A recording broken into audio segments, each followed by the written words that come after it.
Isang pinagpalang araw sa ating lahat. So, ngayong araw is June 1, 2024.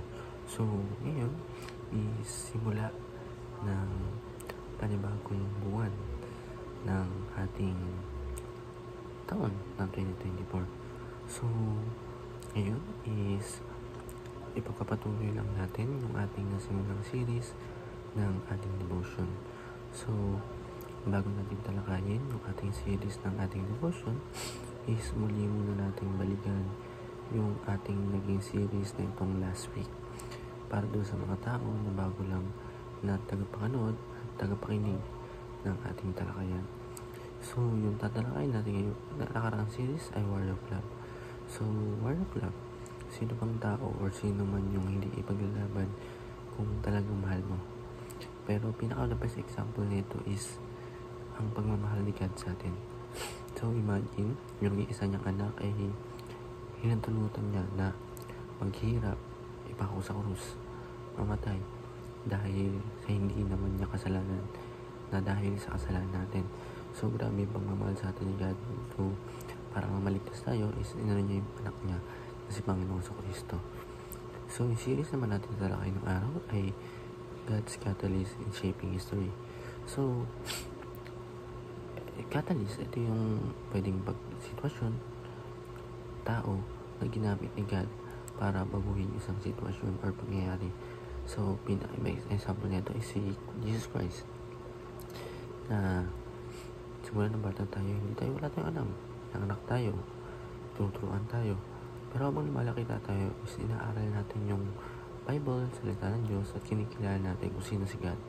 So, dahil sa ginawa ng Panginoon Kristo at ni God is naiba yung perception natin, iba yung pag-ugali natin, yung kaisipan natin or paniniwala natin nung nalaman natin sa nangyari na niligtas tayo sa ating kasalanan.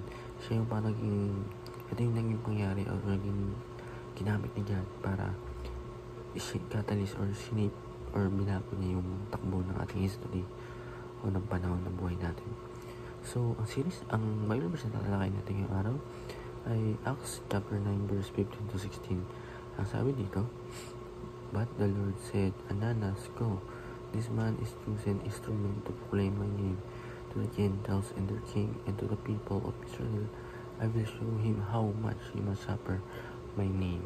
So, sa Tagalog, ngunit sinabi sa kanya ng Panginoon, "Pumunta ka, sapagkat siya ay isang kapang pinili ko upang dalhin ang aking pangalan sa harapan ng ating hentil at mga kapat ng anak ni Israel, sapagkat ipakita ko sa kanya kung gaano karami ang bagay na tinisin lang sa aking pangalan." So para lumako yung ating talakayan, tayo dumako sa ating teaching at application. Ang una sa ating teaching, Christ chose us to be instrument.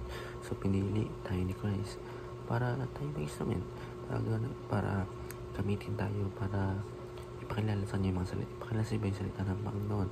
For example, itong ginagawa natin, yung pinili ako ni God para mag-instrument gamit itong devotion para sa mga manonood sa ating talakayan. Number 2, Christ made us His ambassador. So, parang naging ambassador tayo, naging sugo tayo ni God. Christ called us to suffer for His name. So, tinawag tayo ng Panginoon para for His name. So, sa application, set our mind for greater work. Isit natin yung ating kaisipan para sa mga bagay na maganda. Isipin natin kung anong mga maganda at tama. Number 2, start by being Christ a mother. Ngayong araw, ngayong oras, simulan natin na mag-ambassador tayo ni God. And sa last, suffer for Christ for advancing the kingdom. So, mag-suffer tayo. Hindi naman literal na suffer na maghihirap. Mag-suffer tayo na ipakalat. Hindi mo kasi madali sa unat eh. Pero pag kasalanan ito is puuna tayo sa kingdom ng God. So, yun lang po para sa araw na ito. Naway may natutunan tayo sa pananood at pakinig. God bless to all.